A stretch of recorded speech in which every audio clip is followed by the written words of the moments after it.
The Human Optimization Podcast is proudly brought to you by Vicon Supplements, where quality meets sustainability. Vicon's all-natural supplements are handcrafted and sustainably produced in Canada, bringing you products that nourish both your well-being and our planet. Visit viconsupplements.com today and be a part of a greener, healthier future. Are you ready to embark on a journey to the best version of you? Join me, Lisa Pitel-Killah, as I dive deep into the world of hair tissue mineral analysis and functional medicine with fellow experts, and guide you on the path of unlocking your full potential. As a multi-time kettlebell sport world champion, I'm on a mission to reach high-performance professionals from around the world to help you minimize tiring symptoms, maximize health, and gain unstoppable energy. This is the Human Optimization Podcast.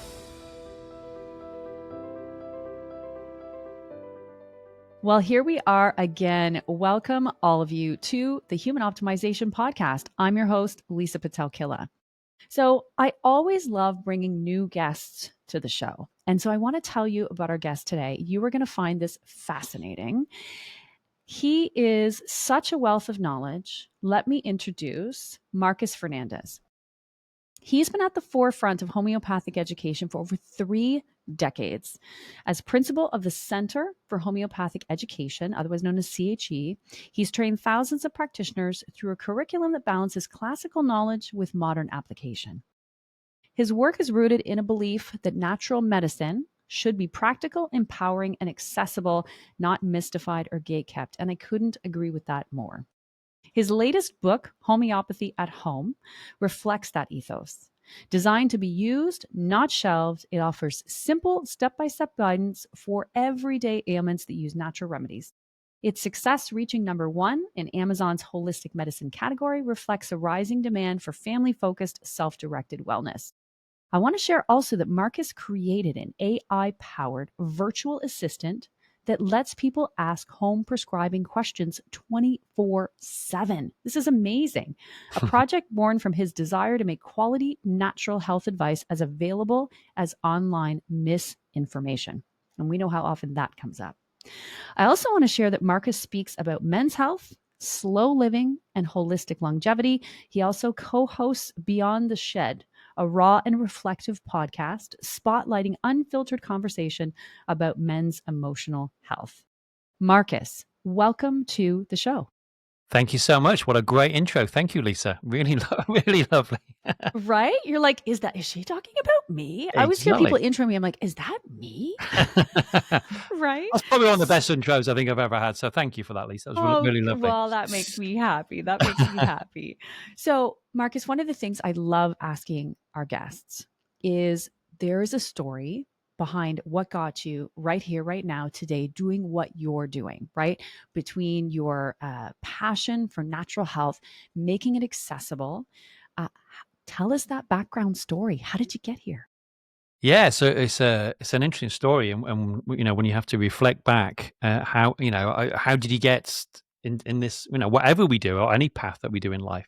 I mean, for me, I was really young. I mean, I wasn't brought up with homeopathy or not really natural medicine. My parents, coming from a very working class family, you got sick, you went to the doctors. That was a traditional route. And, when you're younger, you don't really think about your health and well-being. You just have it. You just have that vitality. And actually, I was in a band. I was going to be a rock and roll star. That was what I wanted to do. And so, I used to be in a band and had a great time. And then I was around 20 years of age, and we were constantly gigging, constantly sort of struggling as an artist, as you are, struggling for your art. And we were about to go to do a tour of Germany. Again, I had no money, never had any money, because we only got paid when you did a gig. So going to Germany, we're going to be there for quite a while. So I thought, okay, I need to earn some money to get a regular job. And the only job I could get was working in a nursing home with the elderly. Now, Lisa, this was so far away from my reality to work in the care and especially with the elderly, because I just had no connection to that at all. And I didn't really want to do it. I wanted to work in this bar, but they didn't have any vacancies, so Mhm. I had to take this job. And I started working there, and I was only there probably the first week, and it was hard work. I mean, God, people have ever worked in a nursing home with or care home. This is tough work. I mean, those people deserve to be the highest paid people, I think, in society because it is hard work. And I was there on my first week, and I was having a cup of coffee one day in the coffee room, staff room, and this lady said to me, one of the nurses started talking to me, and she said, "Hey, Marcus, you know what? You'd make a really great homeopath." Really? No, yeah. No, I never even heard the word before. I said, "Pardon? What?" And then she explained what it was, and she said, "Look, I'm doing this course. I'm gonna do this 4-year training. I think you should there's an open day, in a couple of weeks. I think you should come with me." And I went, "No, no, no, no. You don't understand. I'm only here for a month at the most, 6 weeks. I'm Mhm. in a band, I'm just here to get some money together, and I'm off." And she goes, "No, no, I think you should come with me. I really do. I've got this really strong feeling you should come with me." Now, I thought she was a bit crazy. I mean, I didn't know this woman, and she's trying to get me to this open day to this subject I'd never even heard of. And I made my excuses and left and carried on. But every time she saw me after that in the corridor, wherever it was, she said, "Marcus, I think you should come with me. Come to this open day." And in the end, Lisa, I thought maybe she's lonely. I don't know. Maybe I mean, she was probably about 40. It seemed really old to me when I was 20 Of course. or older, should I say. Yeah. Thought maybe she's lonely. I said, right, I'll go with you. I thought maybe she wants to just, because she doesn't want to go by herself. Okay, I'll come Mhm. with you just to shut her up. I Yep. said, but I'm not going to sign up for this. Yeah, okay, I'll come with you. And she said, no, no, fine, great. Oh, thank you. I think it's going to be really good. Anyway, the fast forward the day before this open day, this event, um, I woke up with a really, really bad case of tonsillitis. And I used to get tonsillitis a lot. I was a singer in the band as well as playing guitar. So I was always straining my voice and, in smoky pubs and clubs and Mhm. I was drinking alcohol, all that. And I was smoking as well, living a pretty hedonistic lifestyle. Um, and so I woke up. Normally, what would happen is I'd just phone up the doctors, the GP, and get an appointment to get some antibiotics. And I'd take them, and it would sort it out in the acute. Yeah. But then you'd always come back. Yeah. So that was my sort of my go-to. Anyway, that morning I tried to get an appointment, couldn't get an appointment to get to see the doctor, and I suddenly thought, I'm going to try this homeopathy stuff she's going on about.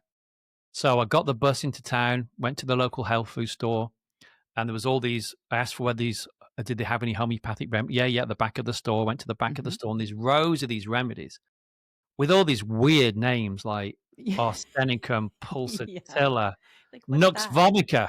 Yeah. I thought, what a great name for a band, Nux Vomica for Melba. And anyway, I looked through it, and there's a little leaflet, oh, this is my remedy, gelsemium, remedy called gelsemium, which is like has this pain in the throat, but also like a really bad headache, like a band around the head. I thought, well, that's me. I feel achy. That's me. So I went home. I'll never forget this. Clear as day. I was sitting in my chair, and I opened the bottle, and I took out this remedy. I thought, if this works, I'm going to go to this open day tomorrow. But My if it's not, gosh. yeah, yeah. If it's not, this is fate, right? Sliding door moment, right? If it's not, Wow. if it doesn't work, I'm not gonna go. I was pretty better. Took it, and within really 5 or 10 minutes, I'd fallen asleep, and I woke up about 2 hours later, and I was soaking wet, absolutely from sweat. I sweated so much. I thought, wow, that was pretty potent. And I took another one. I didn't really look at the dose. I was just, I took another one and that started again sweating. And this happened all day. And I remember going out that night with my friends in the pub and my friends go, oh my God, you look terrible. You should be at home because I was sweating. I said, yeah, but actually, I know I'm sweating, but I actually feel okay. My Mhm. nose was running. I actually feel okay in myself. Anyway, Lisa, I woke up the next morning, completely disappeared the tonsillitis, absolutely gone. Wow. And I've never had tonsillitis since, and that's 34 years later. That is wild. But the universe, right? You The you put it universe, out there. You're like, if uh, this works, I'm going. hey, who like, again, a sliding door moment, isn't it? Who think we Yes. think we know what we're doing, and then we're not. anyway, just to finish the story off. So I go, okay, I'm going to go. So I go to this open day. And there's this guy there talking, the late, great Robert Davison, who actually set up the first really homeopathic college in the UK in the 70s. So he's talking about his experiences of homeopathy, and he's talking away. And I just remember going really, really quiet inside. Mm-hmm. There was like this stillness came with it. I never experienced that before. It was like a real stillness. And part of me thought, if this is true, what he was talking about, how come the whole world doesn't know about it? Mm. And then my second thought was, I'm going to make sure the whole world does know about it. Came from my very deep inside, and that was it. You guessed it. I signed up for the course. I couldn't afford the course. I didn't have the money, but I signed up, and I found the money to do it. And that's the rest is history, really. So, yeah, and that rock and roll, That rock and roll career didn't dream went happen. out the window, but Out the for window, it did. a Yeah, more global purpose. absolutely, Yeah, absolutely. that what a great story. That is Thank you. amazing. Well, it's I funny love because that. the company that the remedy was called Weleda. And if you've come across Weleda, they're a natural healthcare company Oh yes, yep. around the world. Yeah, I actually told that story at their conference, one of their annual conferences. It was like That a is full circle amazing. moment Yep. because it was a full circle moment. So yeah, yeah, Wow. incredible. Oh, wow. Well, and again, there's always a reason why we're here spreading the messages that we are, and it's usually comes from somewhere deep inside, and that's definitely what that story told us now. Yeah, that is amazing. What a great story. So I want to dive in now because some people listening might not even understand what homeopathy is. Yeah. Right? Let's start there. I'd love for you to just give a general overview so that people understand what this actually means. Yeah, well, homeopathy is very simple. I mean, it's an ancient sort of principles, and the principle of homeopathy, and the word homeopathy means similar suffering. The word homeopathy, similar suffering. So it works on what's called a principle of like cures like. So a good example is you chop an onion up, your eyes water and your nose runs. Mm-hmm. Well, we use onion in a very diluted amount for people with symptoms of hay fever or a cold, where their eyes are streaming and their nose running. So Mm-hmm. whatever can cause something in a large amount, in a small amount, it can cure it. So a bit like the Amazing. analogy of the hair of the dog, Mm-hmm. if people have a hangover, the next day they have a little bit of alcohol and they can feel better. So that's really the basic principle of it. And those remedies, all those remedies are doing is stimulates I always say it's like a key to a lock or a Mm-hmm. key to an engine, a car engine, even though most cars are electric these days. But you turn the key in an engine and the engine, turn the key and the engine roars into life and the engine Mm-hmm. goes. Mm-hmm. And that's all we're doing with the remedies. We're just stimulating the body to heal itself. Just like you go to see an acupuncturist and the acupuncturist puts a needle in the meridian to help the chi flow in the meridian. It's the same principle. All the natural healing, or not even the natural, all the healing wisdom we're ever going to need is within us. We've And already got I it. believe that. Yeah. We've already got it. Yeah. The body is so innately intelligent. It is Totally. incredible. It's probably Yeah. the body is the most misunderstood and what's the other word I'm looking for? Mysterious, because Yeah. there's so many things we still don't know Exactly. about how and what happens, that it's yeah. Well, it's now as you were sat here, it's like your heart's beating, your Mhm. stomach is digesting the food that you have. I mean, Yep. it's a phenomenal thing. And I think about this recently about robots, like you've heard about Optimus, this Mhm. Tesla robot, and the struggle they're having it's getting better and better, but just to do simple movements. The biomechanics of simple movement, Yep. it's phenomenal. It's Yeah. phenomenal. Yeah. I agree. So I want No, to sorry, ask. just I was just saying, Lisa, sorry to interrupt you, Yeah. but so I think it's always a great starting point with people if you Mhm. are sick and you're not well, is that you've already got it. What you've got to do is just tap into it. That's all we have to do. We've got to tap into it and get something that enhances the body's, well, whatever you want to call it, chi in Chinese medicine, prana Mhm. in Ayurveda, vital force in homeopathy.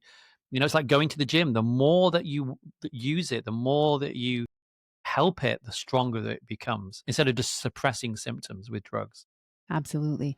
Well, and tell me to share a little bit about just the implementation strategies of these, how one would, kind of from a very high level perspective, put them into practice What, the for remedies or? themselves. Yeah, well, I mean, you can, but basically, the good place to start if you're completely new to homeopathy is just try things of first aid. So, you have a bang on the head or you fall over and injure yourself. Hmm. Okay, Hmm. it's a universal remedy. It grows up the side of mountains, Arnica montana. Why is it growing up the side of mountains? Because if you fall down, you can got some arnica right there. But you can get it as a cream, you can get it as a remedy. So arnica, everybody should carry arnica in the bag. I mean, the research in arnica is just phenomenal. Then, so start off first aid, cuts, cuts, bumps, bruises, cuts, things that you don't need to figure out. It's just like this is for that, this is for that. Calendula for wounds, hypericum for like you go to the dentist and you've got nerve pain, or crush your fingers in the car. There's some very simple first aid remedies, and then move on to things like coughs and colds, which I mentioned in my book, and where then you've got to differentiate between remedies, and what that means is homeopathy is very individual. So 5 people could be suffering from a cold, or a cough. Let's choose a cough, but you may have different symptoms. So your cough, Lisa, could be a wet cough, lots of mucus. Worse if you go outside, better if you come into a warm room. Well, I could have a very dry cough, and I'm very thirsty. Better for outside, worse if I come into it. So what we do in homeopathy is like it's what we call characteristic symptoms. Everybody will do it often in an individual way, and therefore may need an individual remedy according. And this is where medicine's going now. It's going much Hmm. more about the individual. Yeah. Be it your genetic, your methylation genetic testing you're doing, or whatever it is very, very going to become very individual, especially like stem cell therapy and all the stuff that's going on. Yeah. Yeah, I agree. And give us a little breakdown. I want to dive into your book a little bit. So give us a breakdown because it's a guide, right? You Yes, said it's not meant to sit on the shelf. This is meant to be in your hand so that you can use it as a guide based on what's absolutely. going on. Yeah. So I say to people, I know whether I can't remember if it was in this book. I've written 2 books, but I think in this book, well, in both books, I don't want them sat on a shelf. I want them to be Yes. dog-eared. I want them to be food on them, or the kids are drawing in them. It's like I want it to be a thing where people are using it because it is a guidebook. And basically what I do, I just cover. I mean, there's an introduction to what is homeopathy and go through the basics of it, but then it's just a guide from everything from anxiety, to constipation, to headaches, to mouth ulcers, PMS, period pain, teething, tooth abs. I mean, you name it, it's in it. It's So in there. what I've done Amazing. here, for my 30 odd years of experience as a practitioner, I've chosen like the top 5 remedies or top Hmm. 4 remedies for a particular ailment, which you just go to it and you can say, oh yeah, I've got that. You only need 3 of like we call them the 3 keynotes. Like if you Hmm. played a song, Yep. and I played, there used to be a TV program like this. You played like 2 or 3 notes, you'd recognize the song. It's the same with Mm-hmm. remedies. Yeah. And you just got to match which remedy, like a game of Snap, which remedy suits me. But also at the end of it, I'll put other home remedies, things you can find in the kitchen cupboard, because there's Amazing. so much in our kitchen cupboard that, our grandmothers knew about or great grandmothers knew about, and you know, I tell you one thing I really learned: chamomile tea bags. Oh my goodness, the amount of uses from your eyes to I mean, you name it, for athlete's foot, incredible chamomile Right. tea. So I yeah, so that's the guide really. Well, and I have to share with you just based on that. I remember. So my grandfather was around a lot when I was a child, and when I got into my teenage years, he lived with us for a while, and he could tell you any tree, any bird. He knew, right? They knew everything, all that. And I remember I got pink eye. Oh yes, yeah. I don't know how old I was. I might have been like 8. I don't know, something like that. And I remember that I had to go to bed with potato peels on my eyes. And my Yeah, mother had taken a pillowcase and cut a strip from the pillowcase and wrapped it around my head. So I had these potato peels on my eyes and I had a pillowcase kind of bandana holding them on. And I remember thinking, oh my, and I was crying, I'm like, I don't want to go to bed like this. But you know what? I woke up the next day and it was gone. there you go. There you go. Right. There you go. And this is the stuff that we've lost connection with. We these simple things. I know it sounds a bit crazy putting potato, but if it works, then try it. It's better than putting Absolutely. sort of things in your eyes like which are going to cause problems on the Hmm. medications. In fact, chamomile, a tea bag again is great for well, we call it conjunctivitis. You call it same thing, Yep. pink eye. Yep. Where you just put it, we're gonna let the tea bag cool, but you can just Hmm. put it on your, or just bathe in it in with the chamomile tea. So this stuff works, Yeah. this It's stuff fascinating. works because it's based on ancient wisdom. That's true. And so I have so talking about chamomile, we'll stay here just for a second. Yeah, sure. I'm curious. So what are the top 5 things that chamomile tea bags can help? My God. Okay. Well, number one we just talked about is Yep. conjunctivitis, Hmm. and actually we use chamomile as a homeopathic remedy. Hmm. So we use it's called chamomilla, and it's a big remedy for teething. So we use it for teething for children. The picture of chamomilla is the kids that are screaming. No matter what you do, you cannot pacify them. They're angry. They're really angry. They're pushing you away. Very sort of like you offering them so they don't want it. They throw it away. It's really hard work. Well, that's the remedy chamomilla, which is an amazing remedy, not only actually for teething, but also for colic as well. So you've got kids with colic. And in fact, I remember my son when because I ran a mother and baby clinic for many years, and I was quite young. I was like, when I qualified, I was like 23, 24. I didn't know anything about kids at all, but we ran this mother and baby clinic. And I'm so glad I did it because it put me in real good stead when I had kids. Hmm. And I remember my son when he was first born, it must be a couple of weeks old, and he had really bad colic. And I remember he was awake. I had him. It was the middle of the night, always the case, like 2 o'clock in the morning, and he's in such pain. And I got my remedy kit out, and I got some chamomilla out, the remedy, and I put a the little soft tablet on his mouth, his tongue. And honestly, Lisa, the moment that landed on his tongue, he just closed his eyes and he let out this sigh, like, Wow. and I felt his whole body Change. just relax. And as a parent, when you're, this, he'd been screaming the place down for like a good Oh hour. my So he was in gosh. real pain. Yeah. And I remember thinking then, wow, homeopathy, it's just incredible. And then I realized all those little cards I used to get from parents all those years ago. Thank you so much. I can sleep now for the first time in 2 weeks. Or, little Johnny, so much better with his teething or whatever it was. And this is why, people say homeopathy, oh, it's rubbish. The skeptics say it doesn't work. It's all placebo. Well, there's an example of what, on young children, babies, really, where how incredible it can be. So yeah, it's a great homeopathic remedy as well. Well, and I think sometimes as adults as well, if we come into something with like a predisposition feeling in our minds, Yes. it doesn't work as well Yeah. for us if that's what we're entering, right? Yes. Yeah. And that's where I feel like children too, their minds are open, right? Yes. There's no blockage there, Yes, right? exactly. Yeah, Yeah. exactly. And when we're younger, we have an incredible amount of vitality. And we Yeah. forget this. I can remember being a Yeah. kid, and I don't know, 4 or 5 years of age, and maybe it was the holiday time, and I'd be summertime. I'd be out on my bike all day. Yeah.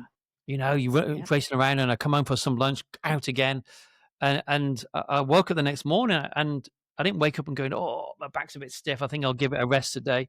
I think I'll take it easy." No, I was back doing it again. I was doing it again Right? I because you had know. vitality. We had Yep. vitality. And Hmm. I just think that you can get energy from a can of Coke. Vitality is something different. Vitality is, you feel people when they have vitality. They have a presence, and I think we've still got that vitality, but it gets trapped of layers of emotion, whatever physical illnesses and all things like that. But I still believe we've got innate health within us. Yep. I agree. I agree. Can we dive into, because I'm really interested. So you put, that desire to put out there. And again, there is a lot of misinformation out there. Sure. You deal with it, I deal with it, right? Yeah. We deal with it all the time, trying to be able to bring information to the table to set the record straight, right? So you created an AI powered VA that lets people ask questions. Tell Yeah. us about that. Okay. I'm super Absolutely. interested. Yeah. So this was about 18, 19 months ago. I'm always interested in technology. I mean, I'm a bit of a biohacker, so I've got my Aura ring, I've got, you name it, I've got it. And so I do love technology. And in fact, I did a lecture. I did it on homeopathy and AI because I was before even ChatGPT came out, I was aware of what was happening in that space. And I've always thought, well, any technology, I thought, how can this help? How can we help more people? For example, I'm still a practitioner. I practice now. I have a school of homeopathy. I still practice, but I can only reach a certain amount of people, and I'm not available 24/7. People have issues 24/7, different parts of the world, different time zones. So what I built with a company in San Francisco was this little AI clone. We call it a clone called Ask Marcus. And basically, this Ask Marcus, it's based on my books. It's based on my YouTube videos or podcasts. So I know it's curated information, and it just draws as a language model from that content. Amazing. So it doesn't go beyond that. So I Mhm. know it won't hallucinate, and I know it's drawing from my work, and work that things that I've researched over the years as well and used as well as clinically. And what's great about it, it's in fact it's in the book. You can scan a QR code; it's free. Amazing. And what's great about it, you can speak to me. Well, Mhm. there's ways you can do it. You can WhatsApp me, and I get back. So you can say, "Hey, Marcus, I've got a really sore throat. I've had it for the last 3 days. Is a good remedy for that." And I'll come back and say it's on WhatsApp straight away. It'll say, "Okay, great. So, what makes it better? What makes it worse?" Because again, we're trying to get that individual symptomatology. And they say, "Well, it's worse on the left-hand side, and it's better for drink warm drinks or cold drinks, whatever that may be." So you'll get an instant answer to what remedy I would suggest. The AI clone will suggest based on the information that you're giving it. You can also phone me as well, so you can speak to me on the phone. Bit weird when I first started doing it because it's actually my voice. My kids love it because they just mess about with it. Oh Um, my gosh, that's too funny. or you can speak to in any language. Yep. You can That is text me in any language. amazing. Yeah, I mean, I'm Wow. pretty impressive in Chinese, I can tell you now. Wow. Um, and so you can speak to me in any language. And also, I'm going to do an audio book version of the book. Love it. And when you have that, Mhm. the Ask Marcus clone will be embedded within the recording. So you can stop the book at any point and say, "Hey, Marcus, you just mentioned about da da da da, whatever it could be, Mhm. chamomile Mhm. tea. Mhm. Um, can you just talk a bit further about that?" And that's when my clone will kick in and just go into more depth about what I've just been talking about. So it's a way of I have people all over the world using it. I mean, it's amazing. Um, and people love it because they say, "Oh, Marcus, I was talking to you last night for 20 minutes about, little Johnny's fever, or the cat was sick and I decided to ask you what, and you gave me this answer." And yeah, it's a great tool to help more people. Yeah, that's Um, amazing. so yeah. Wow. Wow. So Well, check it and out. You can go to marcusfernandez.com, I'm totally marcus-fernandez.com. gonna do that. Yeah, check it out. Check it out. Have a few conversations with me. Right? Oh my gosh. So we'll definitely share all of that so people have access. Um, I want to expand on something though that you said because I think this is really, really important when it comes to AI. You made a comment that it doesn't hallucinate. Well, Can yes. you tell people what that means? Because that, Sure. in my opinion, is super important. Yeah. So basically, a lot of these large language models, like your Chat GPTs and your Claude, and different thing, they're dealing with such vast amounts of data that they can make things up. Think about it. AI is always trying to please you a lot of the time, and it's very it's great for your ego often. So you got to be very careful with it because it will tell you what you want to hear. Yep. Whereas with my model, because it's just based on the information, because we have to put the parameters on the back end, it only draws from that information. It Hmm. won't talk about sex, politics, religion. It's very, very, very, very focused. And also, if it's an issue it thinks is actually needs help, you need more outside help, it will recommend you get qualified healthcare Perfect. treatment. Yep. That's So, important. yeah, which is really important because really this is dealing with just everyday acute things, as I've said, from Yep. coughs, colds to all different things, Yep. but incredibly useful. But I do think that, and that's why you got to be careful. Look, technology is amazing. I think it can enhance what we do, but we've also got to Absolutely. be careful that we don't completely rely on it either. I think it's a I tool, like all these things. couldn't agree more. Couldn't agree more. Super important. And even for those kind of, dipping into AI, again, as you said, if it doesn't know, it's going to make the best assumption and it's going to guess, but it's going to give you an Exactly. answer, right? Exactly. Which may be completely made up. So you have to know that, like, you can't just go to ChatGPT and throw something in there and think that that's like written in stone. That does not Exactly. happen all the time. So you have to be very, very careful with that. And also remember, it's the quality of the question or the prompt that you're asking. Yep, Most people use it absolutely. just like Google. It's more than that. The Mm, quality of the question that you're asking will yep, give you the quality of the answer yep, yep. I as well. agree. So I agree. just got to be careful of it, even though it's amazing. Really, yeah. Hmm. Always, yeah, always be aware. Always be aware of it. Yes. Yeah, that's why I brought that to light because, again, I talk to so many people and they don't know, No, right? So I think and it's that's really so important. convincing. This is the I thing. It's know, so convincing. right? And it's No, like, oh, goodness. yeah, yeah, exactly. Well, and so I'm curious about something is uh, some of the health concerns that you see or hear about today. What are some of the most common ones? And then how can I feel like there's so many options for homeopathy, but what are some of the more common ones you see and then how homeopathy can support them? Yeah, What does well, we that look like? see. Yeah, I mean, I'm treating a lot of men at the moment, so Hmm. I've sort of changed my practice. Yep. I'm treating a lot of men, a lot of young men as well as Hmm. older men, Hmm. because often they're the ones that neglect their health. I think more than other people. I think women are a lot more aware of their I health agree. and their Hmm. well-being, and often Yeah, are yeah. the gatekeepers of health to the families. Where men will leave it and leave it and leave it, and not do anything unless they're absolutely desperate. But I'm seeing a lot of stuff with men around really mental and emotional issues. Depression's a big one. I'm seeing a lot of men who are, yeah, chronic issues like with their prostate, for example, especially older men. Prostate health, big one. Um, so that's where I'm being focused on, at the moment. And obviously, men will come in with other issues as well, common issues, but I'm seeing a lot of depression in men and a lot of mental and emotional issues. Mm. A lot of confused men at the moment out there. A lot of very confused, especially younger guys, Hmm. confused about who they are, who they're supposed to be in the world. Hence the podcast that I do called Beyond the Shed as well, because there's a lot of confusion and a lot of issues around identity. I think Yep. of who they're supposed to be in the world. Yep. Tell us a little bit more about your podcast. Yeah, so it started really when my son became 13, and that whole thing about puberty and sort of not longer a child anymore and going to puberty, and it really made me think about what was the world he was coming into, and it also takes you back to when you were that age as well.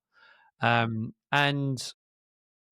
saw this statistic which really really shocked me because I've been focused a lot on most of my patients and clients had always been women because women generally use homeopathy more than men do.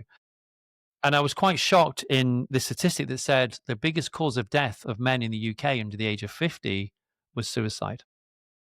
Wow. And that My really was, gosh. I'd never heard that. And in fact, I had to reread it and read the report because I thought this can't be right. The second biggest cause of death of men under the age of 50 is accidents. But actually, a lot of them have been misclassed as accidents, but actually were suicides. Wow. So yeah, that really, really, really impacted me. And I thought, wow, this is an epidemic. How come more people don't know about this? This is and again, you often see that there's a lot of apps, for example, out there for women. Not that many for men, especially around mental health. In fact, I invested in an app for men called Metal, which is for men's mental health. Hmm.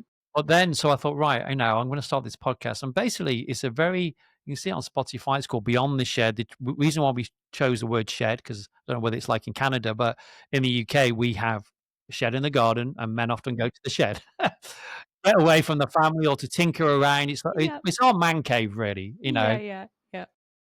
And I didn't really realize, well, until I got older. I was thinking, "Oh, I really like going to my shed."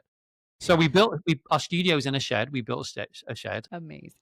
I mean, a friend of mine, we do it, and it's basically men just coming together and having a conversation. So there's no agenda. We just start to talk, and it's been quite incredible. All different young men, older men, men who've had sort of terminal diagnosis, illness wise. We've had men who've been in prison. We've had professional athletes who've now retired and got into a whole drug addiction thing, and I mean, you name it. We've had comedians. We've had on just all different walks of life, and the whole, what's been interesting, what comes out of it is there's so much loneliness with men. There's a lot of shame, you know. Always comes up about dads, fathers, always comes up in any of the any of the conversations that we have. And so it's been a real privilege. And I know it may sound strange, but I didn't really dawn on me. Actually, this was about me as well, trying to find out who I am as a man and as a father and all those things. So that by episode 3, I was listening back to it thinking, yep, that's why you're doing it. So I've learned a lot about me, as a man. Really learned a lot, and it's been great. And people seem to get a lot out of it. And um, we've had some amazing guests on there, and that's really sort of who they are. Gets left at the door, shed, and we just talk openly. In fact, a lot of our listeners are women as well. And we've had a lot of stuff with women saying, "Oh my God," because you basically, what you're doing is, see, men will talk to other men in the right circumstances, you know. So you create that shared environment, and they forget the cameras, they forget the microphones, and they talk. But a lot of women, the feedback is saying, "Oh my God, I didn't realize men talk like that, or spoke like that, or had those issues, and I'm going to make sure my son watches this, or my husband listens to this." Or so it's been a really beautiful thing to do. I have to admit, Mhm. it's me trying to give back to men and to help men, just to help men. Because we've all got a brother, we've all got a father. Oh, no, we might not all have a brother, but, we know people in our lives, men in our lives and boys in our lives that need. The other thing as well, actually, Lisa, was role models, mentors. Role models came up a lot. Met these male role models, male or lack of them in people's lives. Yep. Yeah. Yeah, really, really fascinating. So interesting. And I think sometimes too, we always think, men are the rock, right? They always have to, that's, you don't cry and you don't complain and you don't, right? And I just feel like sometimes, and that's getting to be a bit of an older mentality now, which actually Yeah, is really good yeah, because yeah, everybody needs to talk, yeah. right? Everybody Sure. needs to share and find commonalities with others, So I'm happy to see that that's changing, and obviously this podcast is doing just that to allow them to open up, which is great. And to share and to feel that they are, not alone. Because often, I mean, they're one of the greatest books. I still think it's a great book. Men Are From Mars, Women Are From Venus by John Gray. Yes. It's an old one now, but it's still a good Yeah. one. And I remember buying that from, well, she's now my wife, my girlfriend at the time, and she said, "No, I think you need to read this." But I remember, I remember reading it, but I learned more about men and myself than I did about necessarily women. It was like it was a shock, when men tend to retreat and why they retreat. It's like because they need to figure things. There's all these things that you do as a man, and you don't really real, you don't talk about it. So Exactly. yeah, Yeah. it's been a lovely, a real honor to do. And yeah, it's great. And if we one man, and we've had some lovely emails in from men listening to it, who've been going through a difficult time, and have sought help, from the podcast. So That's you know amazing. that's all we wish, is that he can help people. Yep. I always say if there's one person listening or watching that has an aha moment and goes in a different direction, that is why we do this. That is Absolutely, why we do this. Yeah. absolutely, 100%, Yeah. 100%. Amazing. Well, thank you for sharing that. That is, just amazing work that you're doing and so Thank much you. to share. So, Thank you. yeah, happy to be able to share it here too. Thank you, Lisa. And thank you so much for having me on. Thank you. Appreciate it. Absolutely. So I want to touch on, so if listeners or viewers want to explore so they can get your book, they can ask Marcus. In the book, there's a QR code in the book. You can scan it. It's still free. Perfect. So you can In ask fact, I've got a Marcus. free. Also you can scan it. There's a free home prescriber course in there as well that you can have. It's Oh, a 5-hour video course that you amazing. can watch. It's great, really good, and it's all free. That is amazing. And obviously on Amazon. Yeah. Are there other platforms where the book's Yeah, yeah. available? I mean, any good bookstores. I mean, Perfect. I'm trying to think. What is in Canada? Top of my head, I can't think of. I mean, things like Barnes and Noble, I don't Waterstones. I don't really have those bookstores, but you can get it anywhere. You can Yeah, get it yeah. any. Okay, Yeah. perfect. So we'll have all the links for not only being able to access the book online, right? Being able to ask Marcus. And also, what if there are, I know you work primarily with men. So if there are men listening that go, you know what? I want to work with Marcus. How do they Yeah. find you? Yeah, well, just go to my website, marcus-fernandez.com, and just message on there, and my assistant will deal with you. Amazing. And then also, there's one more thing here is your Beyond the Shed podcast. So But we will yes, also have on a link. I'm Spotify, Apple assuming it's Music, on, yeah, yeah, Spotify and all Apple the Music, regular, yeah, all the regular places, yeah. beautiful. So we'll Beyond the Shed. definitely we'll definitely have that on here too because again, I think your initiatives are amazing. Thank you. Keep doing what you're doing, keep helping people. You're obviously super passionate about it. Absolutely. And yeah, thanks for being here today. For those of you watching, thank you for tuning in. Make sure you give this episode a thumbs up and subscribe to my channel. If you're listening on your favorite podcast host, make sure you give us a review, give us a like, and I am excited to see you next time. Thanks for joining us today on the Human Optimization Podcast. Episode technical production is by Grace Sylvester and guest booking by Stu Tate. Want to learn more? Visit lisapitel-killah.com for incredible free resources to supercharge your journey to becoming the best version of you. If you enjoyed this podcast, please like and subscribe to the Human Optimization Podcast and follow me on social media at Lisa Pitel-Killah.